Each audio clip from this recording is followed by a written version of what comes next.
Are you struggling with the Trials of Dragons? Well, if you are, this is the video for you. Welcome to the ultimate guide of the Trials of Dragons and Metaphor Refantazio. So, all of the fights that was played, are going to be played in this video are played in hard mode. So this is mostly a guide for people playing in hard mode, but if you're playing on normal, all the advices still apply. I'm going to start the video by making a part about general advice. Those advice are going to help you with any of the bosses you're stuck with. But after that, I'm going to segment the video for all of the bosses in the series of quests. So if you're struggling with only one of the 4 bosses or a couple of them, you can just watch the specific parts about these specific bosses. So let's get right into it. So time for the general advice about all the bosses in this series of quests. So there's 3 things I want to go about. First, the order in which you should do the quests. So you probably think that you should probably do them in the order in which you did them first, like the towers, right? You do the top left, then bottom middle, then top right. Well, you shouldn't do that. Why? Because the middle dragon, the Devourer of Flames, the fight is way harder if you haven't gotten the 2 rewards you get for beating the 2 other dragons. So you should keep that one for last. So do the top left tower, then do the top right tower, and then do the bottom middle tower. So keep that fire dragon last, okay? Keep that in mind. Now, second of all, try to get 80% archetype mastery on your MC ASAP. Why? Because it gives you a really important equipment called the Reverend Crown. Get this ASAP. I'll probably make a video about this item, tips about how to get it faster.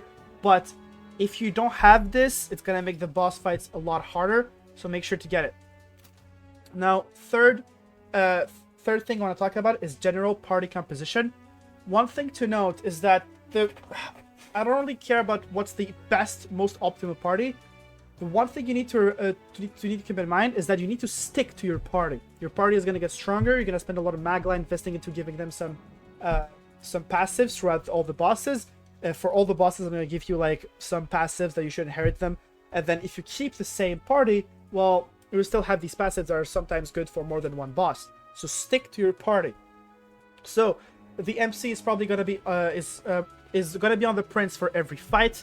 Then you're going to have Juna on Persona Master. I recommend using Persona Master because none of these bosses have weaknesses and one of them resists everything. So the dances of the Persona Master are very useful. So the second party member, in my opinion, should be Juna. Helps a lot.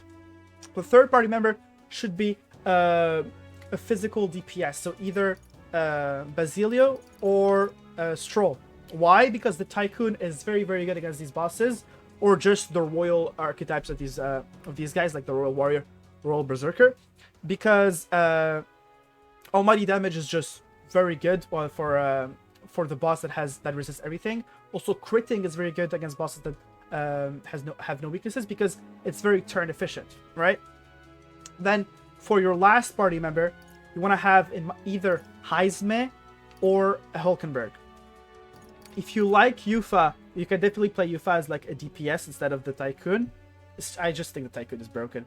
Now, for your last party member, like I said, Heisme or Hulkenberg. Why? Because you will need kind of a supportive tank to either taunt and then repel attacks for Hulkenberg, or Heisme to like taunt and then dodge attacks with the item that makes it so the enemy turn is over when you dodge. So one of these 2 for your last party member for sure. Give them really supportive skills. I will go over which ones for every boss later down the road. But yes, that's it for party composition. Make your choice and stick to it. Okay? Well, see you guys for the first boss. Okay, let's start with the first boss, the Devourer of Nations. So, this is my save right after I beat him. Pretty beat up. Not looking good, but I managed to do it. So, this boss should not be underestimated. I almost died multiple times. So, first, what should you worry about? There's like one big thing to worry about is that you see that the boss uses fire and ice skills, and you might think to yourself, well, let's just like equip things that make me immune to ice or make me immune to fire. Like for example, if you picked up all the gold beetles, you can trade them. If you picked up 46 gold beetles, you can get the fire nullifying armor, which you might think it might be good here because it's a dragon, he means fire, but no, this dragon hates it if you have an equipment that is that nullifies a certain attribute, and he will pretty much use insta kill move. So don't do that. But I'm pretty sure most of you guys don't have that kind of equipment. Now, he obviously does uses fire and ice skills, so don't use any character, any archetypes that has a fire or an ice weakness. Obviously, one thing you can do to help you with the ice for the fire attacks is that there's a very easy skill to get that is called fire dodge for the merchant tree. The merchant is very cheap to get if you have Brigitte level 8, almost to not even a bit below 2k, and the skill itself is only level 9. Level 9 is very easy to attain. Just give him 3 hero leaves and you're done. Put that shit on every character. One dodge, hey, you might be one dodge away from surviving the turn. So do what you can do. I have fire dodge on every single party member. Yeah, fire dodge, etc. So now, I already talked about that in party composition, but the Persona Dancer, Persona Master, is gonna be good against every boss. This one too. Just put weaknesses, hit them with it. Now, which one is the best? Which one is the best to use among the dances? In my opinion, it's the Verger one. I haven't seen anyone like say that, but honestly, I think the Verger one is very, very good. Why? Because you have easily access to a skill called Void Wave, and Void Wave is very good because it does two things at the same time. During this boss, debuffing the boss's attack and defense if you can is very, very useful. Why? Because almost every turn, the boss is gonna start by buffing himself. 2 stages, an attack defense. So, if you debuff him, the debuffs are obviously gonna be temporary because he's gonna negate them by just boosting himself. The problem is that if you don't reduce his attack, let's say you use like the dance with the light, you just use strong light moves or strong electric moves to do damage. Well, when he's gonna buff himself at the beginning of the turn, he's gonna be at +2 and then attack you at +2. If you already debuffed him, then he's gonna start his turn at -2, buff himself to neutral, and then attack you at just neutral damage. So this is gonna be very, very good to gain turns because you don't wanna waste turns using Dekaja, which is gonna be very, very useful to remove the buffs that he puts himself.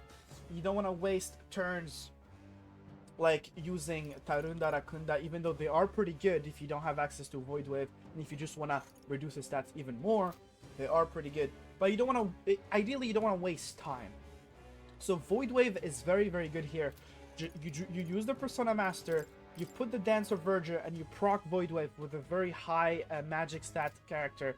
It can be the MC if you have Magic MC, it can be Yufa, it can be a Magic Hulkenberg if you want. It is, you choose what you're comfortable in and what characters you like. Now, the third character after the MC and Juna should be a physical, just a DPS. Ideally like Stroll, Basilio, just something that does raw damage, just to maybe be able to like finish the boss early.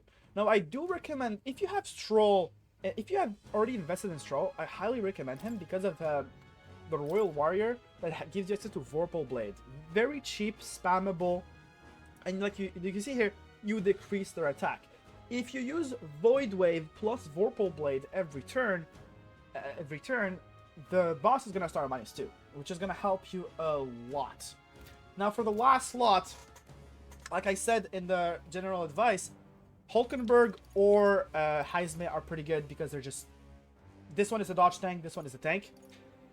Now, you might say, yes, dodging is good, but it only removes two slots, but Hulkenberg can repel, and then she can just use you can just end the enemy turn with Omni Guard. Not Omni Guard, Omni Counter. Yes, you're right. And I am using the Royal Knight for that because I just like Hulkenberg. But Heisme is also pretty good because there's an item that makes you, you can buy in the Knight Magic Shop that makes it so when you dodge an attack, you immediately end the enemy turn. So very, very valuable. Your last party member should be Heisme or Hulkenberg. So make sure to stay healthy at all times. Don't risk it. If you're like at like 2/3 HP, just heal the entire party. You should put healing skills on your tank or Juna, depending on it too. If you put healing on one, you put debuffs or buffs on the other one, should be fine. And do not equip any equipment that makes you immune to ice, fire, or anything. And put fire dodge on every party member. It's cheap. If you have to farm for it, it's worth it. And good luck. Let's go to the next boss. Okay, now let's get to the second boss, the Devourer of Stars. This one is the hardest out of the 3 dragons, but you have to do him second because you need the equipment he drops to do the 3rd dragon. But he is very, very hard. The reason why he's hard because he's kind of like an equipment check. You need to have the required equipment to beat him, or else the fight is like way, way harder. And what do I mean by that is that he puts ailments. He puts status ailments, poison and hex mainly. Now the poison you can brush it off and you can heal it whenever you want, or just tank it. If you can actually just tank it too. But the hex is problematic because the hex makes you take more damage, and he reduces your max HP. The boss, when the fight starts, put everyone at 300 HP. Then he hexes you. If he hits you after you're hexed, you just get one shot. So you need to have equipment to be able to prevent hex. Now, what is the equipment available to prevent hex? You have the Sectarian gloves, which can be found in the ruins north of Grand Trad. You probably received a bounty on the leader of a cult to go defeat in these ruins. Explore these ruins very well. You're gonna find these gloves. I think they are on the 2nd floor below, the B2 floor. So this is gonna be very, very helpful.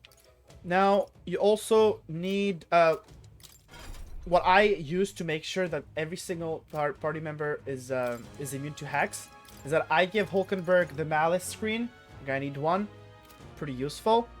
Then Juna has the Venom Ward Charm. With the Venom Ward Charm, you get by giving 13 golden beetles to the guy who wants them. Then he gives you this. Very, very strong. +3 to all stats and prevents both hex and poison. So your Juna or whatever person you're gonna give the Venom Ward Charm to is gonna be immune to both status elements the dragon uses. Now, what do you do for the 4th party member? You could give him another screen, another Malice screen, because you try to buy at least 2. But if you want to save a spot, because this item gives me +15 magic and +15 luck, so I don't really want that. Luck affects the odds of me getting status, and magic gives me a lot of damage. So what did I do is that since I needed 80% mastery for the crown, anyways, I mastered the martial artist archetype, and I do recommend doing that on your MC, because not only do you advance towards the 80%, but you can also get a passive called Battle Master, which prevents poison, malady, paralysis, hex, burn, and frostbite, which, if I'm not mistaken, are the physical ailments. So very, very good. And I gave that to my prince, and then we're good. So the best strat is like all the other bosses, spam one dance coupled with one spell other ailment with another character. What I mean by the dances is obviously the dances of the Persona Master that can implement a weakness on the boss. So what I do is that I put the dance of Verger, and then I spam Void Wave with the MC. I will probably show the footage of my fights on a corner during the video, but I beat the boss very, very fast with this. Like, the damage goes crazy, and you also reduce his attack by doing that, which doesn't do much, but it can make him waste a turn to try to boost twice instead of boosting once. Because sometimes when you don't debuff him, he's gonna boost himself. He's gonna waste one turn trying to buff himself. But if you debuff him, he's gonna waste 2 turns. He also has an ability that just negates any debuffs. So you make him waste turns by doing that. So it's double value, which is why I recommend the Verger dance instead of any other dance, because you have access to Void Wave, which is very, very good. Now, the key to killing this boss fast is not just the dance, but having a second DPS on the Tycoon. The Tycoon is the key to beat this boss fast, because all body damage is broken. Because did I say that this boss resists everything? You probably already know this if you're struggling with this boss. But yes, that boss has no weakness and resists everything. So all body damage is the key. And critical hit, not only, the Tycoon, not only does almighty damage, doesn't consume MP, but also has a high chance of critical hitting, which makes you consume half a turn. Now, if to make this strat successful, I suggest you to have at least 250,000 like money on you. That's how much you need to like attack a lot. If you have 300,000, you can attack like 40 times. So yeah, and I'm pretty sure everyone has this weapon, the Fortune God's Abacus, which triples the cost and strength of these money skills. With this, I mean, your Tycoon is gonna go crazy on the boss. Now, your last party member should be your supportive tank, either Heisme dodge tank or Knight Hulkenberg with the repel skills that can end the enemy turn. I suggest giving your Hulkenberg Dekaja and healing skills, and also some debuffing skills just to keep the party alive. In this fight, Medi is enough. You don't need Medica. Medi is enough, so keep your Magla because your HP is already pretty low, right? You're max 300. And Dekaja in case the enemy is like buffed, because he does buff himself quite often, so Dekaja is going to be useful. You should typically have Dekaja and Midzi on your tank support. So that's it. It's just that exploiting the weakness does a lot more damage than using almighty damage. I've tested it. It does like double the damage, sometimes even more. So yes. And lastly, put Dekaja and some healing on your last party member that is going to be more like supportive. So that's it. Wish you guys good luck. This boss should be pretty easy if you have the right equipment. Let's go next. Okay, now for the last of the 3 dragons, the Devourer of Flames. Now, this one is also kind of an equipment check, but even easier than the Devourer of Stars. Now, with this one, if you have the right equipment, the fight can be very, very easy and straightforward. The reason is, you just need to get the right equipment to repel fire and to be immune to fire. Now, blocking fire is good. Repelling fire is very good. Why? Because it ends its turn automatically. Now, if you did what I told you to do at the beginning of the video, you probably kept this dragon for last. If you did, you already have 2 pieces of equipment that are immune to fire. The one that was given to you from the second dragon boss, and the one that was given to you from the third dragon boss. The first one, excuse me. So you already have 2. Where do you get the third one? The third one, this one you don't really have to get it, but it makes the game a lot easier, is by giving the gold beetle guy, you have to give him around 40 beetles. If you give him 40 beetles, you will get your third piece of equipment that is immune to fire, not this one, not this one, this one, the Flame Seal Corselet.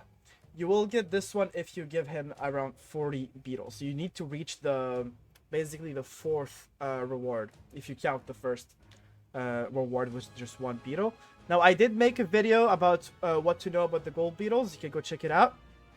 If not, just look up the locations. I had a link in my description about the locations of all the gold beetles. It took me like 5 minutes to, if you're at the end of the game, you can TP to all cities, get a bunch of beetles. It's not that long. Now for the fourth piece of equipment, this is very, very important. It's the Crimson Split Shoes. Now the Crimson Split Shoes are very important because they don't block fire, they repel it. And if you repel fire, his turn ends. Now these are these boots, these shoes are very, very special because you can purify them and then re-purify them to like change their attribute, change their passive.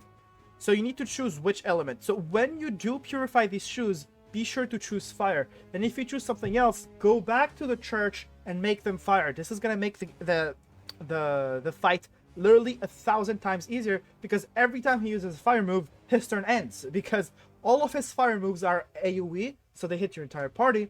And if they hit your entire party, that means the party member who has these equipped will repel the attack, and then his turn is gonna end. This is gonna be very, very good. Now, if I'm not wrong, you find these in the ruins north to Grand Trad, where you have beaten the cult leader. Now, there's a second thing to be worried about in this fight. Not only the fire damage, but also the charm attacks. So the charm attacks can be very, very devastating because if he charms one of your strongest party members, for example, your physical damage dealer, your physical damage can just like basic attack one of your party members and almost one-shot them. So be careful.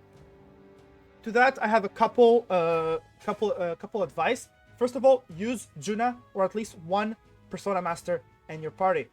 I mentioned that in all the previous parts about the other bosses, but the dances are very broken against these kind of bosses. You can implement weaknesses into them and then abuse the shit out of it.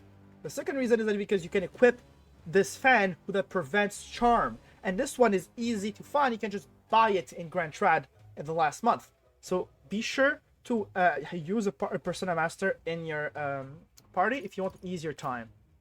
Now, another piece of equipment is the Narcissus Brooch. This one, you get it from the side quest of Loveless and Milo. Do it. It's one of the best accessory in the entire game. It gives a total of 30 stats, 15 in magic. So if your MC is a magic dealer, pretty good. You can just give it to your other magic DPS. Insanely good. And for this fight, especially, it's going to be clutch because it's going to prevent a second party member to be charmed.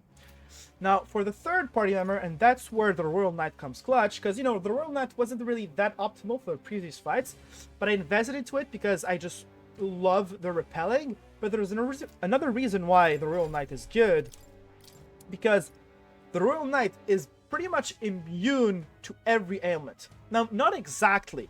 You will get charmed, you will get poisoned, you will get hacks for the other boss, but as soon as it's your turn, you instantly recover. So you will never be actually charmed because the charm only affects when it's your turn. So this is basically a complete immunity to charm. So this makes it so you have a third party member who's immune to charm. And then for the last party member, well, you just gotta have to deal with it. So how do you do that? You just equip Patra. Patra is enough. You don't need to big pen Patra since you're only gonna have one party member get charm. So remember when I said that for the last party member you're gonna have to deal with it for the charm. There is one alternative, pretty expensive if you haven't already mastered the Dragoon. When you get Dragoon level 20, you can have access to Unshaken Will, which can prevent charm. So that could be an alternative solution to make your entire party immune to charm. Now, if you don't want to farm the golden beetles, there's an alternative to make your entire party immune to fire, and that's by using Makara Karn. If you have someone who's mastered the Faker, just inherit Makara Karn and use it on your party member who doesn't have fire immunity equipment. So yes, keep it in mind, Faker and Dragoon, good for this boss. Now, I don't think there's any more equipment that prevents charm. There might be an accessory that prevents charm sold at the night magic shop, but I'm pretty sure there isn't. So for the third party member, you're just gonna deal with it. What I like to do is that I put it on. You need to have your party member that's. You can't have one of your fastest party member be the one who can get charmed, because how does agility work? Agility affects the third order. So if your highest agility party member gets charmed, he will move first and attack your party members. You don't want that. So I put it on. My Stroll is the one who has no charm. I give him the jewel for insane luck for critical hits with the Tycoon. So he moves third usually because Juna and the MC are very fast, and so Juna always moves before him, and then she heals him. She heals him with Patra. So yeah, if you have the fire repel boots and fire immunity equipment, plus a couple charm immunity equipment, you should be fine. I mean, the charm isn't even that bad. If you don't have enough charm equipment, so you can just bring Pin Patra instead of Patra, heal the charm, be immune to fire, and if you have that, the boss should be very, very easy. It should be way easier than Devourer of Stars. If you already beat Devourer of Stars, you should be okay. Same thing as all the previous bosses. 2 DPS, 2 supports. The 2 supports give them some healing, some debuffing, some debuff removal, some buffing, etc. So that was it for the Devourer of Flames, and let's get to the last boss. Time for the fourth and last boss of the Dragon Trials, the Elegy of the Soul. So there's 2 really important things to know about this boss. The first one is that remember all the equipment you got from the 3 previous bosses? They're very good, right? They'll probably help you for this boss. Wrong. In fact, you should absolutely not bring any of the dragon armors with you. If the boss detects them, he will get very angry, and then use a damaging move that does 999. Actually, I think it's 9999 damage, so there's no way you survive. So do not bring that. So one thing to note is you should not bring the dragon armors. Second thing, you probably noticed that the boss switches between different archetypes. Yes, this one copies the MC and switches between different archetypes. The order is not random. It is always the same order. He switches between 8 different archetypes in the same order. He will always start as Seeker, and then Night Thief, Mask Dancer, Summoner, Berserker, Prince. And after the Prince, he goes back to Seeker. So he changes every turn. Why do I say that? It's because if you can predict which archetype is going to play next, you can know what move to use. Let me tell you why. So the 2 skills that are going to be very clutch this fight are going to be the Omni Guard on the Royal Knights, or if you're playing just the Paladin, Synthesize Tetrakarn. And on another party member, you're gonna want Makarakarn. So the reason why you should have them on 2 different party members is for MP reasons, simply MP reasons. And so if you know that the next archetype that's coming is a physical one, well, use Tetrakarn. And if the next one is gonna be like, I don't know, which one is the, like, Mask Dancer, Summoner, Seeker also uses a lot of magic, same thing for Prince.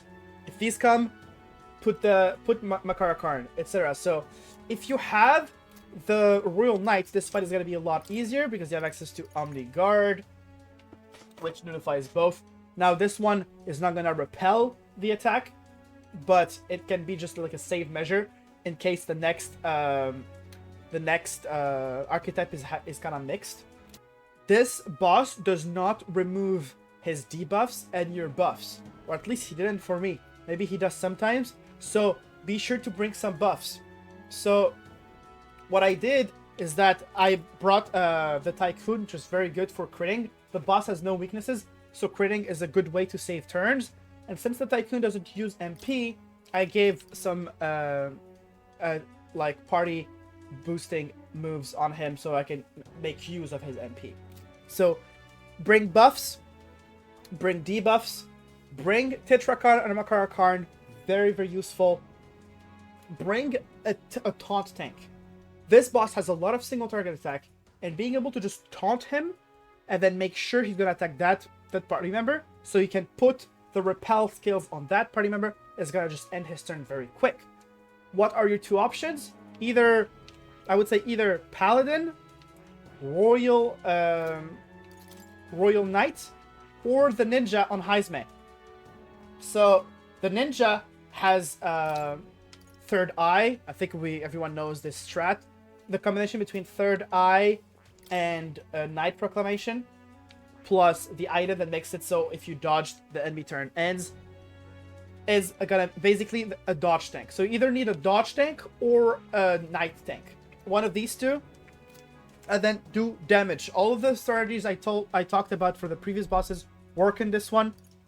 Most notable one is abusing the dances. Put dance on Verger, and then I personally use Void Wave on the Prince to do a lot of damage and debuff the boss at the same time. So any attacks that do damage and debuff at the same time is going to be really useful in this fight. So that's it for this boss. Just make sure to always remember what archetype you used last turn. You don't want to forget, or else you're kind of fucked. Try to predict, you predict what he's gonna play and then use the right skill to repel its move, and just play the long game. One thing to note is that this fight can be pretty long because he has a lot of HP. Even though you survive, you might get out of MP at some point, so be sure to stock up on MP items. Thank you guys for watching the video, and if I forgot to mention any strat, make sure to tell me in the comments. I'll be happy to know. And if you wanna know all about the role archetypes, which ones are the strongest, which ones are more worth it, be sure to click on the video right below. See you guys next time.